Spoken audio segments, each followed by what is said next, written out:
These last few years have made us question everything. Our relationships, our jobs, what constitutes an office, and who we are. In a world filled with chaos, confusion, and uncertainty, it's time for some clarity. It's time to start understanding one another. It's time to start understanding ourselves. We envision a world where everyone knows their why. But even more, we envision a world where everyone knows their WHY.os. Their why, their how, and their what.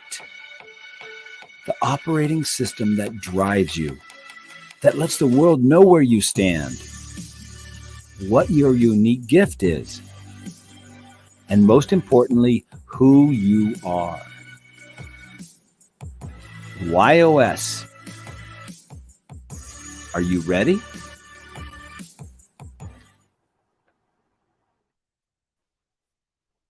Hello, everyone, and welcome to Why Not Wednesday. We are excited to share with you our good friend and WHY.os Certified Coach, Darren Walker. Let me tell you a little bit about Darren Walker. He is an amazing guest, an amazing coach.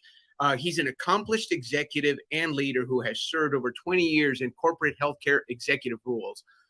His success comes through driving exceptional business results through extraordinary leadership and purpose. Darren's passion for leadership comes from a belief that everything rises and falls on leadership and that there is a better way to grow, develop, and evolve leadership.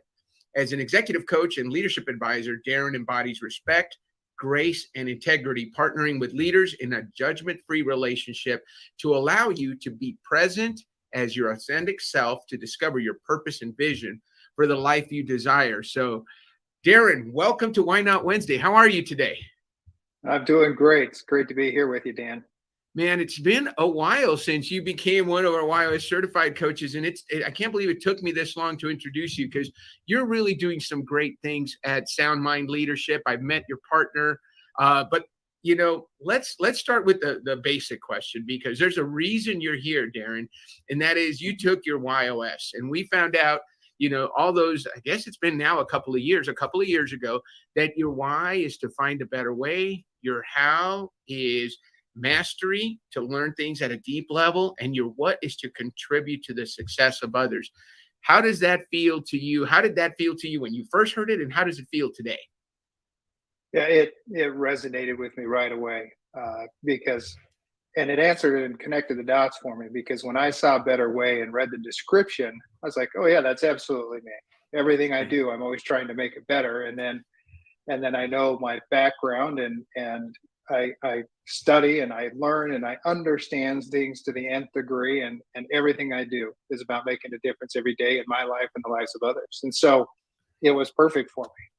Yeah. So and that, you know, even in your introduction, we talk about that. And your passion for leadership comes from a belief that everything rises and falls on leadership, and that there is a better way to grow, develop, and evolve leadership. How long, you know, you mentioned you've kind of always been a better way, why looking for better ways. How long ago do you remember? What's the first time you remember that you said, hey, there's got to be a better way, and then you implemented it? Oh boy. I would say as long as I can remember. I mean, I remember in my youth sports, you know, and seeing things and experiencing things and go, well, we could do it this way, we could do it that way, and this might be better to run this play this way. And so I think it really showed itself, manifested itself in my sports. But then, right, you know, just as I do different projects and I work on different things, it is always with an eye of, yeah, it's really good, but can it be better? And that's just how how my lens works, and to connect that and say, okay, yeah, that makes a lot of sense. It's been really refreshing to understand that about myself. And mastery is pretty rare, Darren. You know, it's one of the 3 most rare whys. So to be somebody that likes to learn things at a really deep level, in order to find better ways, in order to find those little things that can make a big difference, how do you incorporate mastery and into creating better ways? Yeah, I'm a big believer that you can't give what you don't have. And Mhm. so for me, from an integrity standpoint, and when I stand in front of people, I want to Yeah. make sure that I understand what I'm conveying, the message I'm conveying, or the principle that I'm conveying. And so, before I go out and share something or work with a team, I understand it. I know it. I've studied it. I've read about it. I've done it myself, so that I can share the lived experience as well as the learned experiences. And that's just something that's, it's integrity to me, and that's why I have that. It's innate in what I do, and I just have naturally gravitated to doing that. And then your final the final part of your YOS, of course, is to build trust, or contribute to the success Yeah. of others. So tell me how you incorporate that. I mean, I think just reading your introduction, I know you're somebody who wants to make a difference. How does finding a better way through mastery help you contribute? Yeah, it was back to my leadership journey. Young in my career, Hmm. I wasn't a very effective leader, and I had someone share that with me and say, "Hey, you've got a lot of potential, but you're rough around the edges, and there's some things you need to work on." And of course, I dismissed it at first, but then it created an Right. awareness in me. And I went on this journey of self-discovery. I'm like, okay, if I were to be a better leader, my mastery kicks in, and I start reading and I start understanding. I go to conferences and I did seminars. I did all kinds of things to learn. And I went, oh my gosh, all this is out there. And of course, my natural inclination is others got to know this. And so that's how I contribute is I discover a better way, learn about it, understand it, and then I share it with others so that they aspire to live extraordinary lives as well. And that's just how I give back. It's all about, what do I have that I can give so that we all can live better lives? No, I love that. And that, I'm glad you mentioned that, because a lot of times, me having the why of contribute, a lot of people say, gosh, I wish I had your why, because I want to make a difference. And it's your what. But your why is to find a better way. One of the things I always tell better way people, the way you contribute, and it's part Yeah, of the definition of the why of better way. The way you contribute is by finding a better way and sharing it, right? You absolutely. don't just find a better way. Once you find that better way, you're going to share it with people, and you're going to share some depth of knowledge. You're going to bring some depth of knowledge to what you do, so that you can help people Yeah. succeed, be better. How long did that take? I really want to dig into that episode in your life. Somebody gave you some what we call constructive feedback, but honestly, Yeah. they're just telling you, hey, you're not doing a good job, right, Darren? Yeah. But somebody Yeah. cared enough. I like to say, people who care will tell us if we're not doing something right. People who don't care just let us keep failing. So somebody cared enough to say, hey, Darren, you could be doing a better job at this. And then you Mhm. said, okay, what do I need to do? And then you went on a study, probably on a binge as a mastery guy. You dug into Yeah. leadership. You learned a lot of stuff. What was the timeline from the time you got the feedback to the time when you felt like, hey, I've got something to offer? Yeah. My first reaction when I received that feedback was, you don't know what you're talking about, leave me alone. Hmm. And that was the ineffective leader in me, right? Right. Um, but as I started to see the evidence of that comment or those comments, I started to pay more attention to things. And it was probably about a year before I said, okay, he was right. Let's do something about this.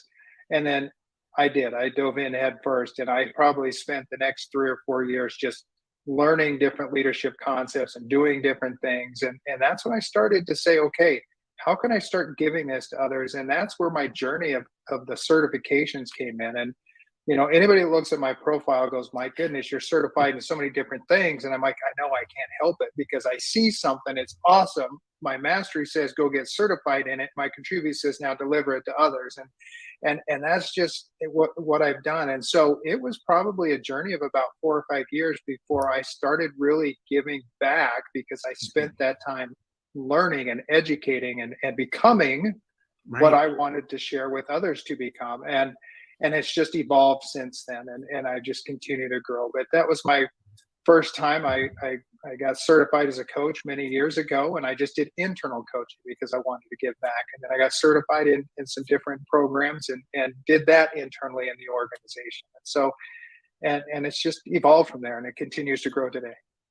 Yeah. And I love when during the introduction we talked a little bit about the fact that you believe that everything rises and falls on leadership. And it's interesting because that's what you dug deep into with your mastery, and you went and learned that. But 4 to 5 years, a lot of people, we hear a lot of people that will get into something and they say, okay, I'll go take one leadership course and I'm going to start coaching leadership. But it took you 4 to 5 years.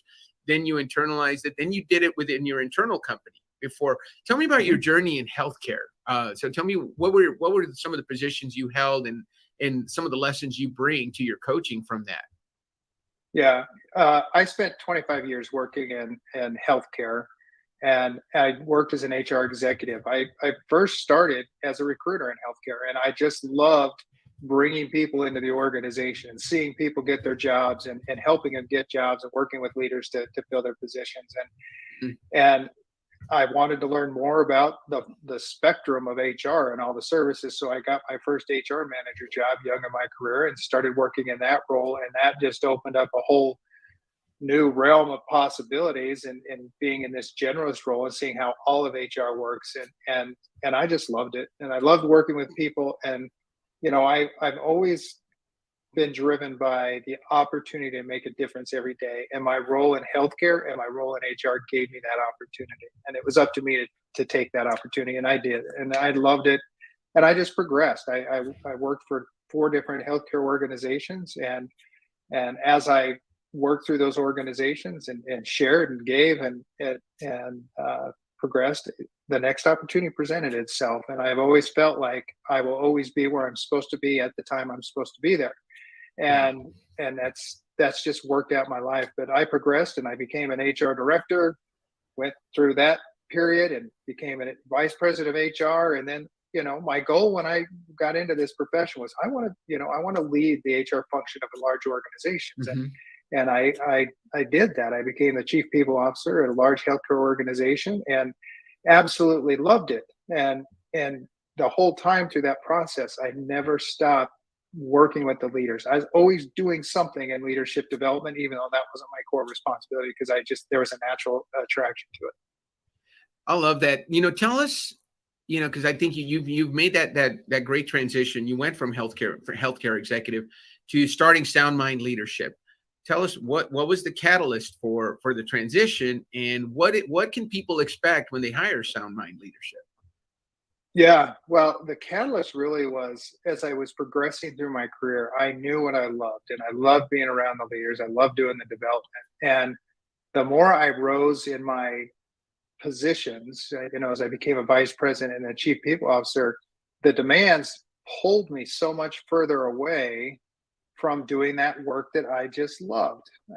And that was pulling on me, and the tension was there. And I loved being a chief people officer, but I also love the other work. And after I spent a few years in that role, the opportunity presented itself, and a former colleague of mine and individual that I worked with in healthcare connected with me and said, "Hey, what do you think about, starting a company and doing this work full time?" And my initial reaction was, "No, I can't. I've got a good job. It pays me well." But walking away from that conversation, the thought never left my mind of, hey, think about the opportunity versus what you're giving up here. And as I reflected more and more on that opportunity, it just didn't leave me. And that was kind of my huge why not moment. It's like, okay, you can continue what you're doing and you're going to be good at it and you're going to be successful at it.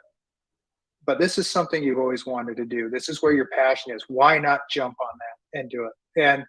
And we did. And it was the hardest thing I've ever done in my life as far as making that kind of commitment to step away from something that was so good and so successful to starting something I've never done before.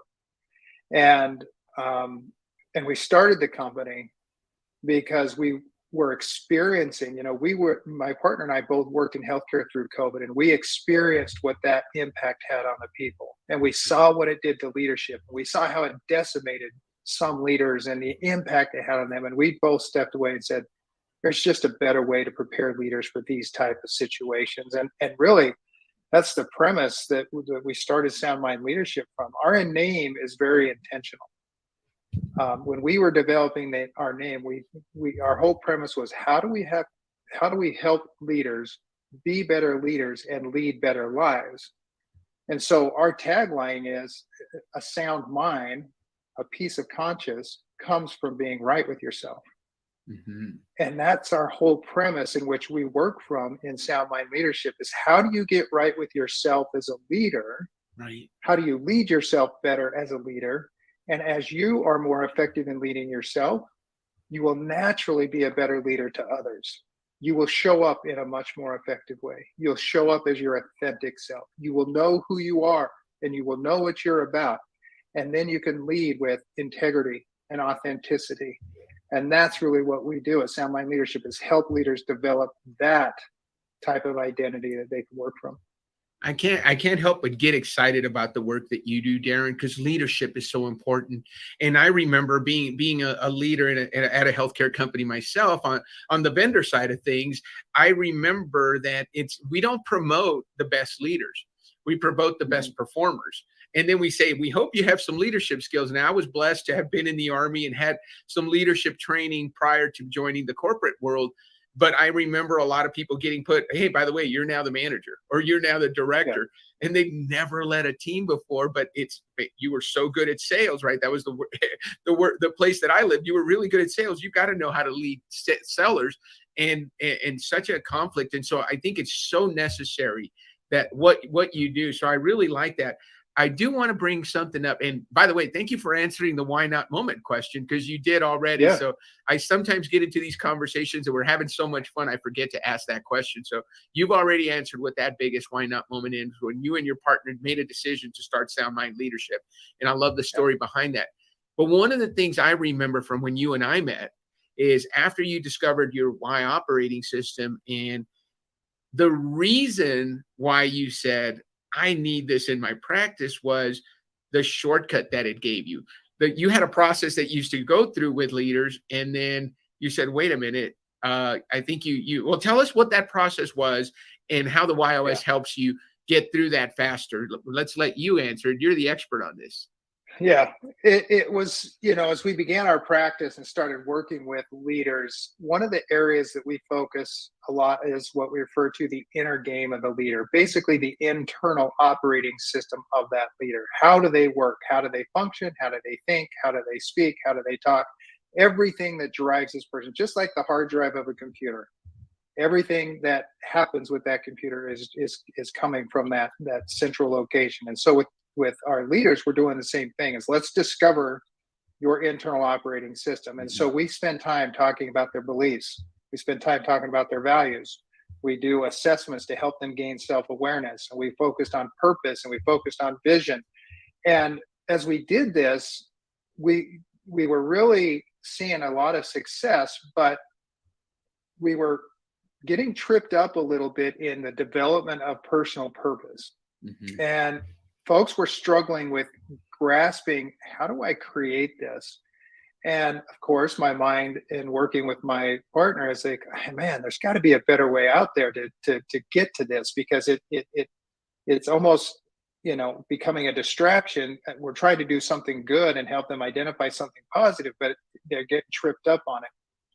So I do what I do, and I started researching and scouring, and I came across the Why Institute, and I'm like, oh my goodness, this is it. This is what we need to do. And if you recall, I, connected with you, and we got together right away. And after hearing the description of the opportunity that discovering your why, and then how we use that to help a person develop purpose or personal purpose, it became just that natural bridge. And the process with the why discovery was so simple. And that's what we need is we need simplicity, yet we need clarity. And we got both those things. And when we started implementing this, it was a game changer for us. In fact, my business partner, I did it with him. I did my first why discovery with him, and he's like, right. Okay, this is powerful. But he goes, let's see how it goes. And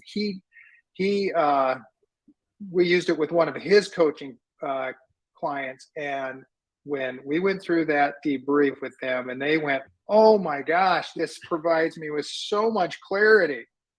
He went, okay, this is the right thing, and this is for real. And we've used it ever since. And we use it with each of our clients in their process and their discovery. We call it a discovery day when we're going through all that work around vision and values and beliefs and so on and so forth. So it's a major part of what we do, and it's just been impactful, and it has just leapfrogged our effectiveness in coaching these leaders. You know, Darren, you're going to get the award for best guest in terms of just leading me along the path to the next question. Every time I ask a question, you finish your answer with the next question that I want to ask, and that is around the process that you guys follow. So, what is the impact you feel you're making in the lives of leaders through the work of incorporating the why discovery into your 4 elements of identity structure? You talked a little bit about that internal operating system, but there's 4 elements. Internal operating system, feelings, presence, and then outcomes. So can we talk about each one of them? Tell us what WHY.os means, the internal operating system.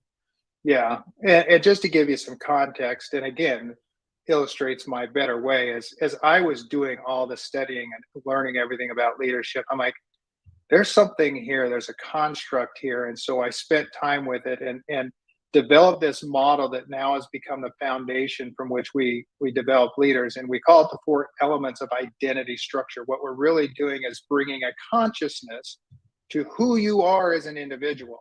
And so, as you mentioned, it consists of the 4 elements. It's internal operating system, it's feelings, it's presence, and it's outcome. And each of those, the WHY.os and the feelings part, is what we refer to as the inner game of the leader. And that's where we do a lot of our work initially with leaders, is on that inner game.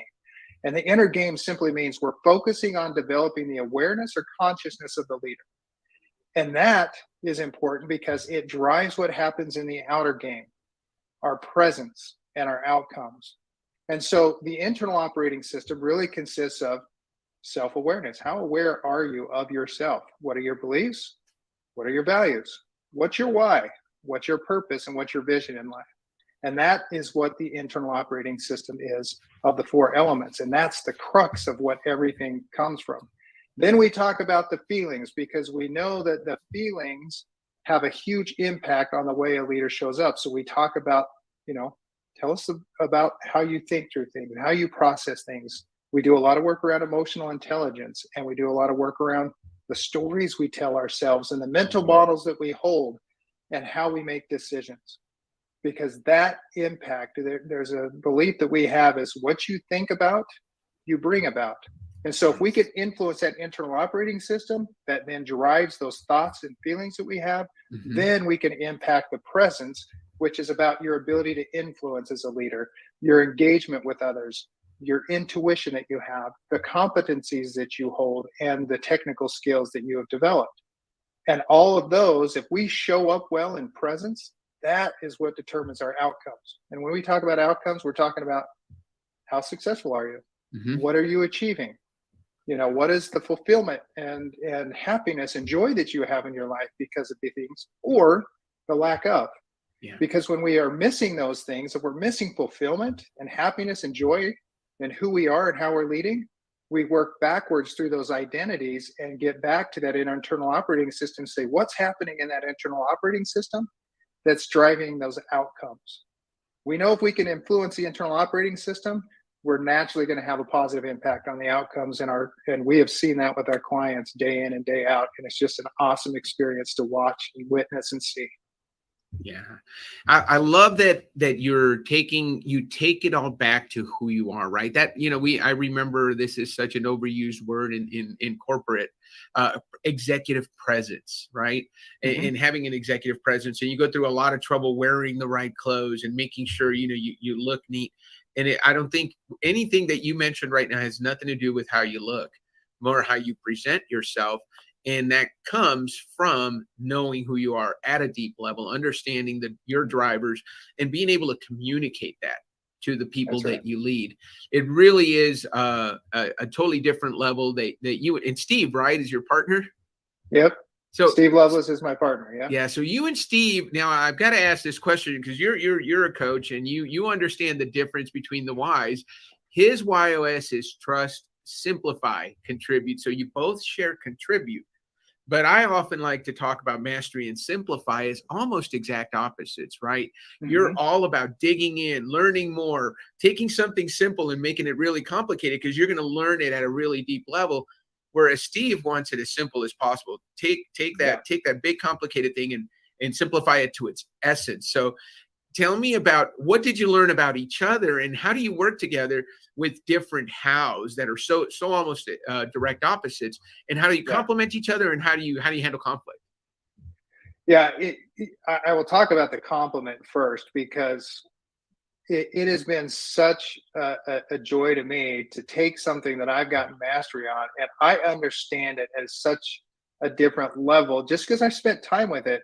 Right. And when I try to share it with others, I want others to experience like I've experienced it. And so I tend to talk over people.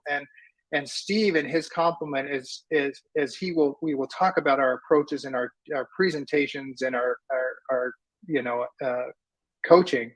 They'll say, okay, sounds really good, but how do you simplify that so it's understandable by all, not just by you and maybe a select few who have spent some time with it?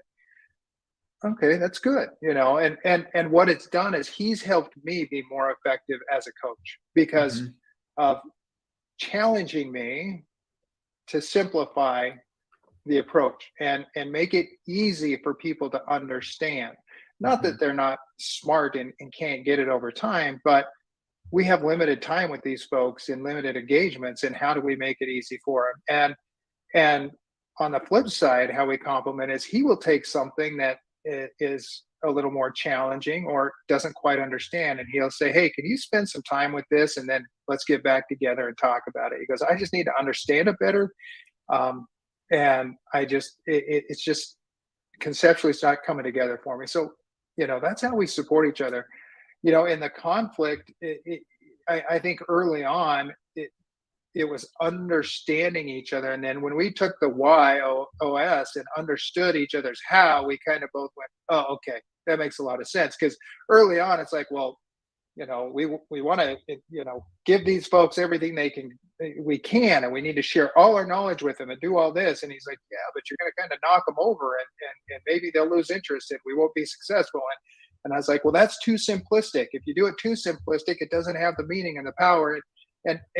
And so we saw that early on, but then again, we went through our YOS and learned about each other. And now we've found that really happy medium. Yeah. You blend the simplicity that he brings, the mastery I bring, we usually end up with the right product.